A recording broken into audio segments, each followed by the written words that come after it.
Welcome to Velvet Whispers of Words, where love gets real and the stories hit deep. If you're a hopeless romantic searching for passion, heartbreak, and that undeniable chemistry that makes you believe in second chances, you found your spot. So grab a drink, get comfortable, and let's dive into the twists and turns of love. Because every heartbeat tells a story, and tonight, it's one you won't forget. Amara and Jared's story, part 2, Rewoven. Chapter 1, the first session. Amara and Jared sat nervously in the waiting room of their new marriage counselor's office. Amara leaned against Jared's shoulder, her legs crossed, his hand resting on her knee to offer comfort. The gold clock on the neutral tone wall with deep plum doors ticked aggressively, each second stretching the silence between them. The front desk receptionist asked a string of questions, each one making Amara shift in her seat. Every time the office door opened, she jumped slightly, her eyes darting up in anticipation.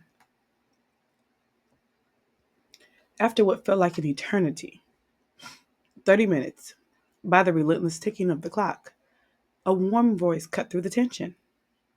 Jared, Amar. A woman with short salt and pepper curls and an air of casual confidence stood in the doorway, smiling. I'm Dr. Brenda, she said, stepping forward with an outstretched hand.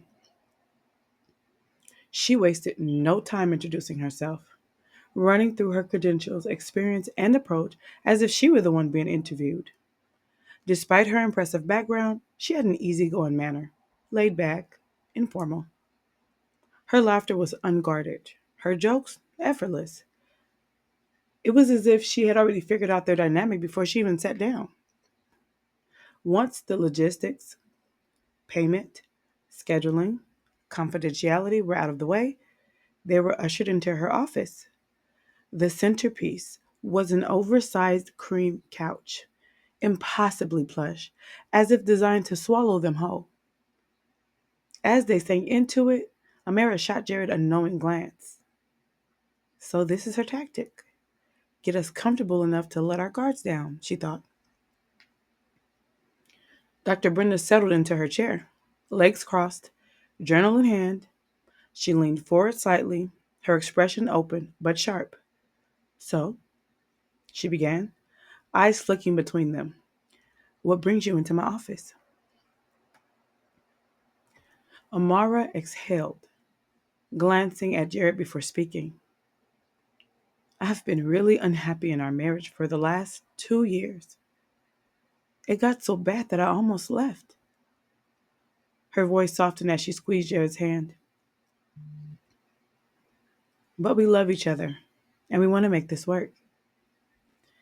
Jared nodded, his grip tightening around hers. I just want to see her happy again, he said, a quiet but hopeful note in his voice. Dr. Brenda tilted her head. Are you happy, Jared? The question seemed to catch him off guard. His mouth opened slightly, then it closed. He looked around as if searching for the answers on the wall, but nothing came out.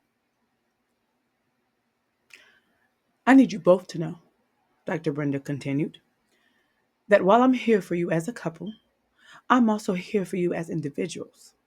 You need to be honest with me, even if you think the other won't take it well. We can clean up discomfort, but I can't fix what I don't know. I'm good, but I ain't that good. She chuckled, playfully tapping Jared's knee. They both let out small, nervous laughs.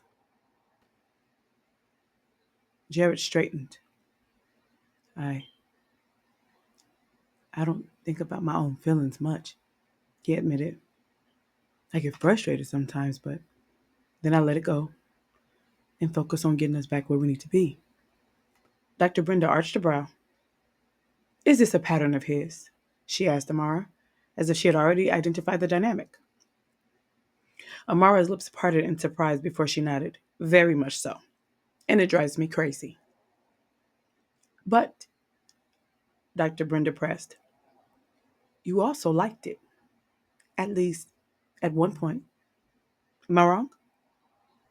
Amara hesitated. No, I loved how attentive he was when we first met. It made me feel special.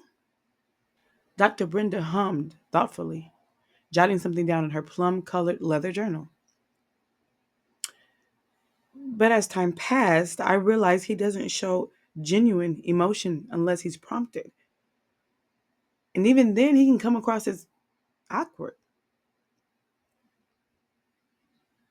Jared turned to her, frowning. You think I'm awkward? Amara sighed. Only when you're uncomfortable, but yeah, even Naya has picked up on it.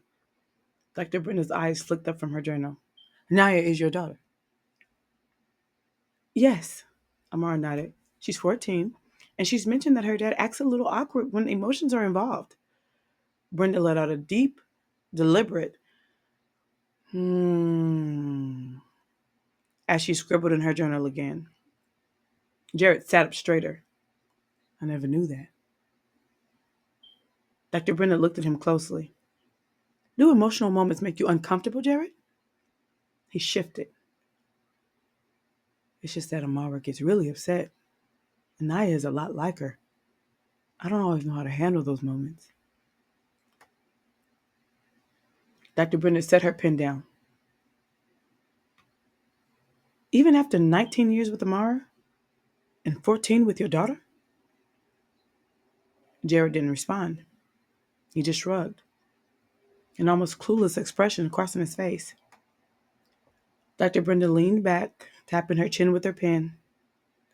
That's something we'll explore. She went on to discuss the goals of their session, what they hoped to gain, how progress would be measured. She reassured them that the first sessions often felt unproductive, even frustrating, and that many couples never returned after the first meeting. But, she added with a knowing smile, if you trust the process, I promise you, we can untangle the mess. And Jared, you're not reweaving this tapestry alone. Amara is in this with you, and I'm here to support you both. As they left the session, they didn't speak, but something felt lighter.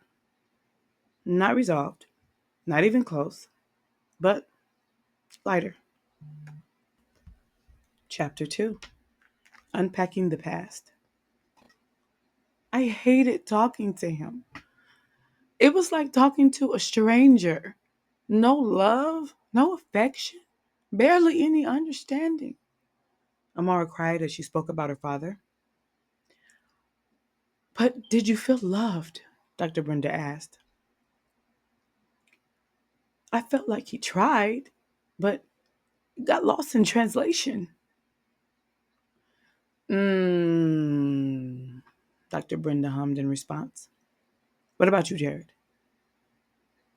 Did you feel loved growing up? Jared swallowed hard, his eyes darting nervously. He scratched his short afro, rubbing his hands together as if preparing to dive into the hardest conversation of his life. But all he managed was a faint, I don't know.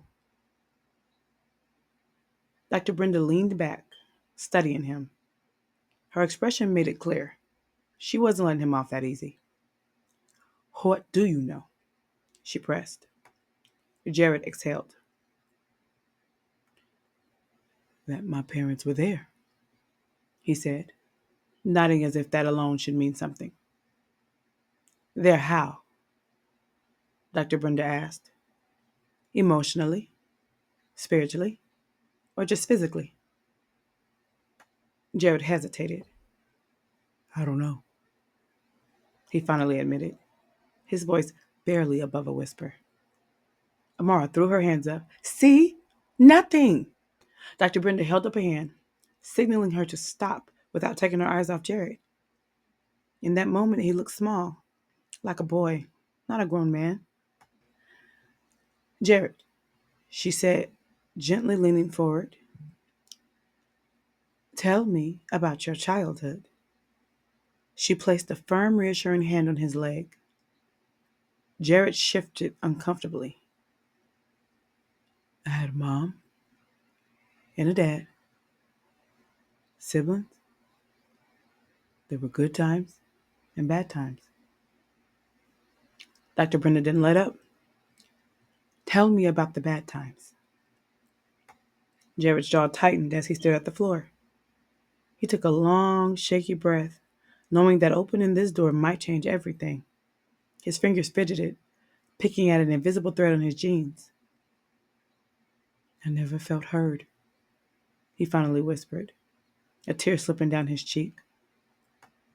Amara stiffened. She had never seen him talk like this, never even seen him cry except at funerals. Dr. Brenda handed him a tissue. What did you see that you wanted to talk about? She asked. Jared hesitated. Then, as if releasing the breath he'd been holding for years, he said, the abuse. Silence stretched between them. Did you blame yourself? Dr. Brenda's voice was soft but direct. Jared squeezed his eyes shut. Yes, because every time I talked back to him, he beat her for it. His shoulders trembled. More tears fell. Dr. Brenda nodded knowingly, so no one could speak their minds without his anger being the response. We all tiptoed around his emotions like a bomb we were afraid would go off, he said, his voice raw. One day, he beat her so bad, she got mad at me, told me, if you ever open your mouth again, he'll beat me worse. I felt so guilty. Amara placed a trembling hand on his back. It wasn't your fault, baby, she whispered. Dr. Brenda waited a beat before speaking. Jared, look around. You're here. You're safe. You're loved. But I need you to let go of all the pain you've been holding in. Cry. Scream. Do whatever you need to do, but don't keep it bottled up anymore. Jared inhaled sharply, his chest rising and falling with the weight of old wounds resurfacing. Then he stood and screamed. I just wanted him to stop hitting her. The pain in his voice sent shivers down Amara's spine. She watched frozen as Jared broke down completely, sobbing like a man who had carried a lifetime of suffering on his back. Amara rushed to him, wrapping her arms around his shaking body. He clung to her like a drowning man gasping for air. Dr. Brenda moved behind Amara, steadying her so she could bear the weight of his grief. That night, Amara held Jared in bed, cradling him as he drifted into an exhausted sleep.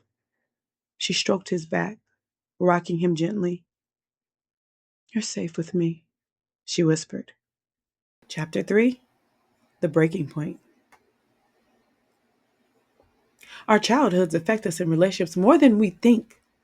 Think of your childhood as an instruction manual on how to live and love. Then we go out into the world as adults, repeating those same patterns and mistakes, wondering why some of us are so messed up. Dr. Brenda, Amara, and Jared chuckled. Things were becoming easier as they get to know each other. I feel like Jared is just so closed off sometimes. I can't get anything from him. So last session must have surprised you, Dr. Brenda asked Amara. I had never seen him so open and vulnerable.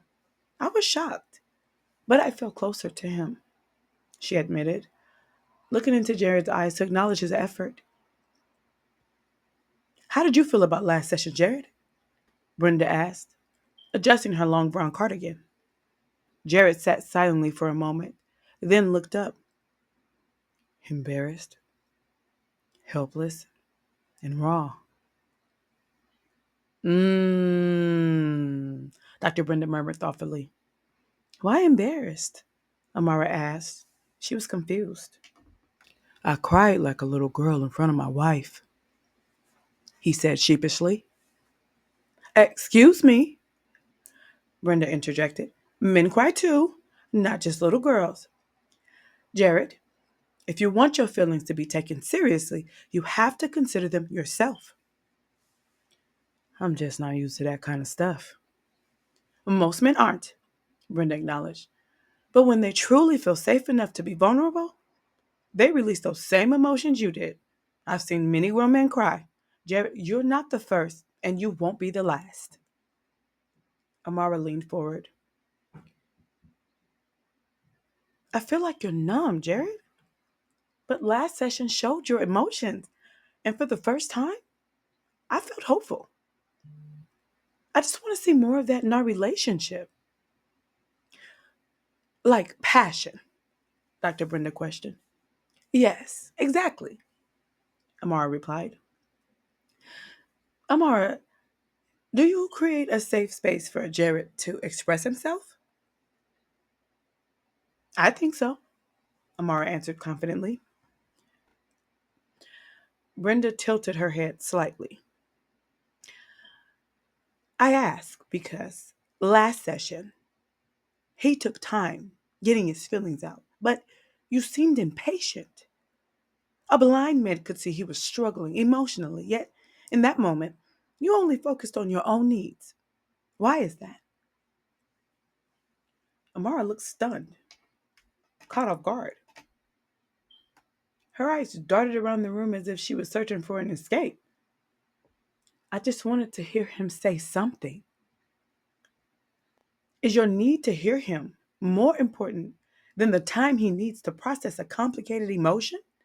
Brenda asked pointedly. Amara hesitated as if the answer was yes, but she couldn't admit it.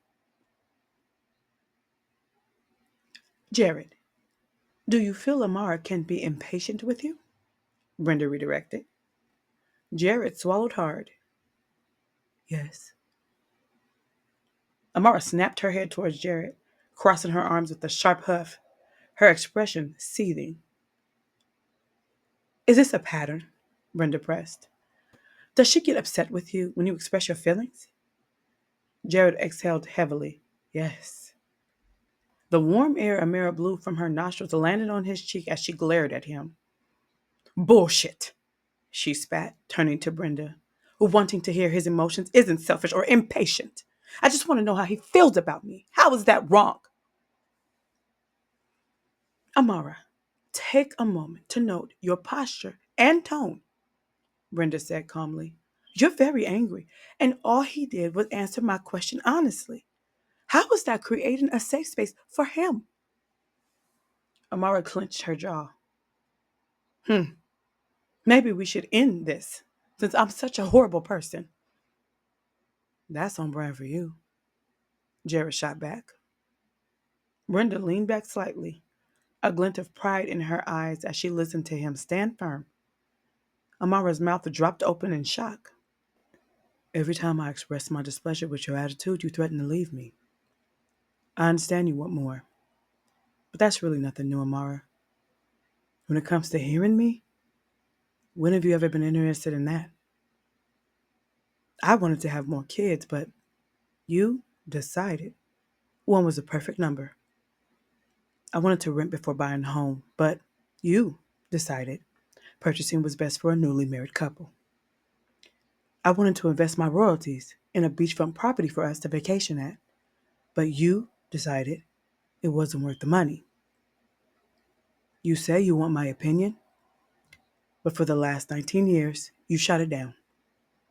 So forgive me if I choose to reserve what little dignity I have left and keep my unwanted feelings to myself. Dr. Brenda's eyes darted between them, anticipating an explosion. Instead, Amara grabbed her coat, handed Dr. Brenda the tissue box, and stormed out, slamming the door behind her. Jared moved to follow, but Brenda stopped him. Let her go. We can clean it up later. You did really good. Jared exhaled, feeling lighter but tense. He feared Amara would leave him after everything he said. I've been doing this 35 years, Jared, Brenda reassured him. She's not going anywhere. The threats, they're about control. That woman loves you. She's just a little spoiled. And listen to me. Don't take back a single word you said. Stand firm, but also make it clear that none of it means you love her any less. She has things to work on just like you do. Y'all gonna be all right.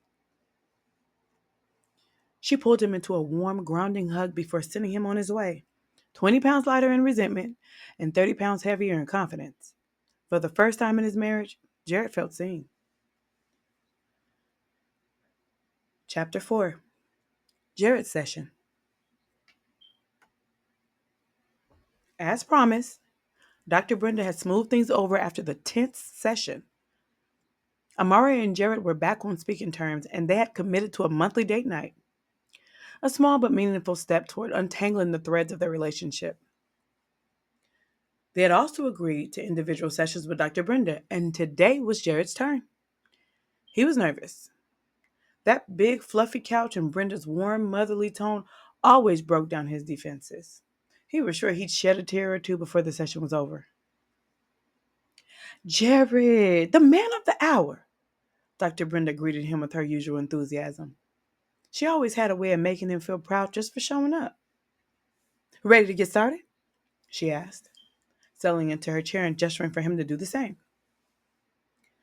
The real work began midway through the session when they started talking about the early days, the romance, the excitement, the way Amara made him feel.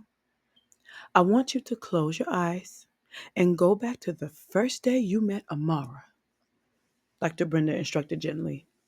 The love of your life. What was she wearing? What did she smell like? How did it make you feel? A slow, genuine smile spread across Jared's face as he sank into the memory. Ah, she wore this purple wrap dress and these sexy blue heels. Her hair was wild, curled to the side with a gold pendant, and that scent, vanilla and caramel, all at once. Her fragrance lingered on my hand, and I swear, I sniffed it the whole ride home. It was intoxicating. Dr. Brenda smiled. And how did you feel about her that first day? Love at first sight? Absolutely. His response was immediate, unwavering. No doubt in my mind that she'd be the woman I loved until the end of time. How did she make you feel? She pressed. Jared hesitated, momentarily lost in the past.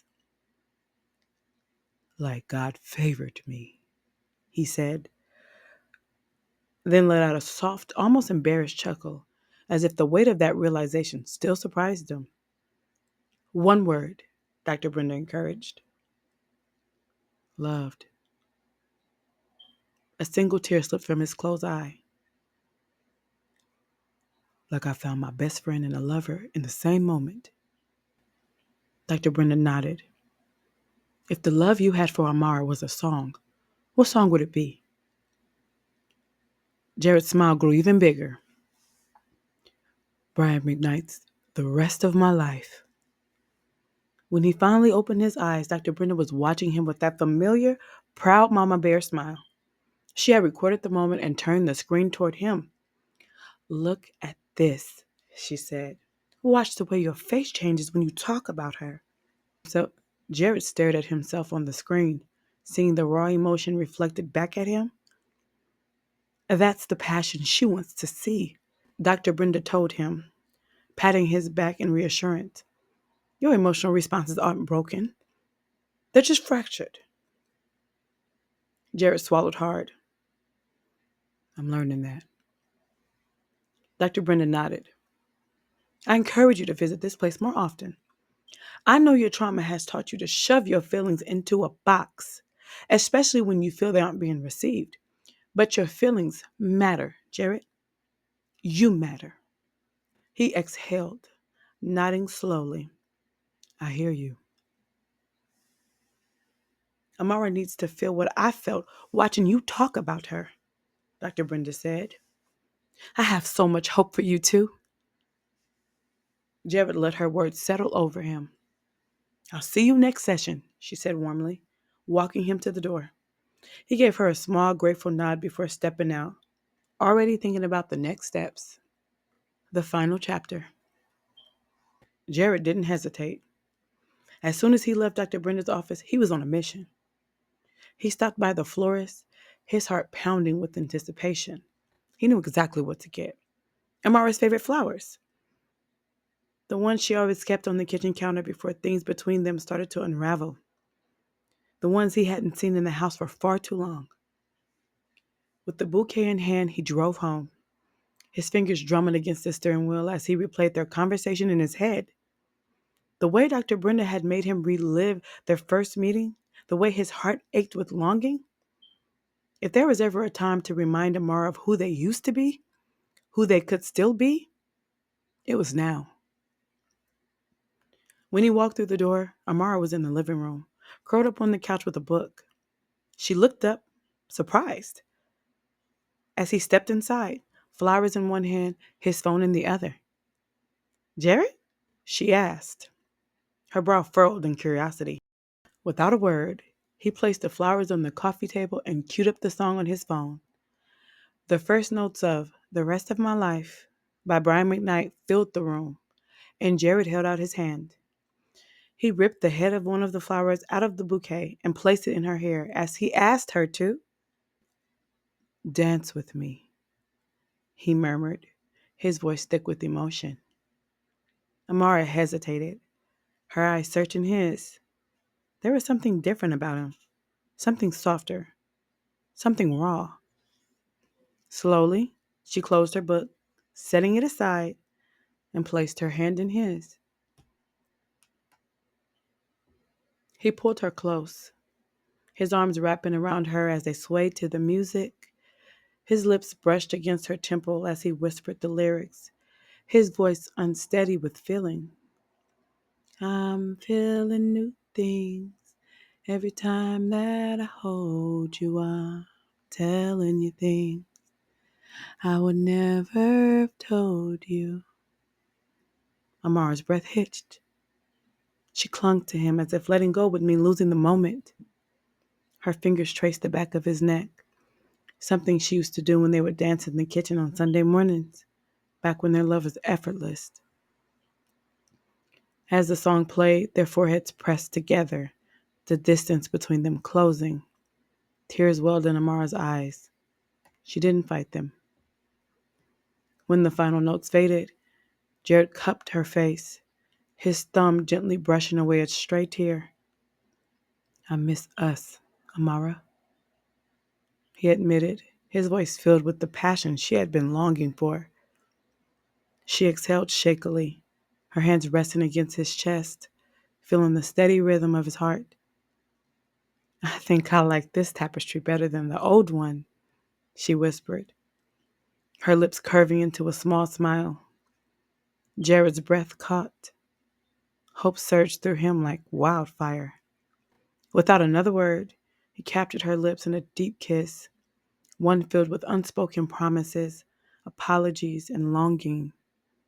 Amara melted into him, her arms wrapping around his neck as she pulled him even closer.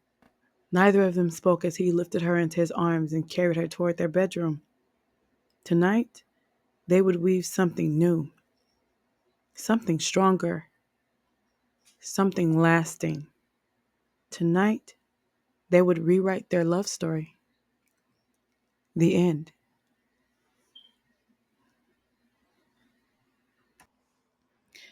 If you felt every heartbeat, every tear, and every kiss tonight, make sure to like, subscribe, and share.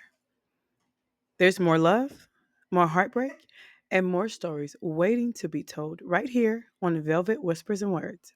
Until next time, keep loving, keep longing, and remember, every heartbeat has a story. Good night, lovers.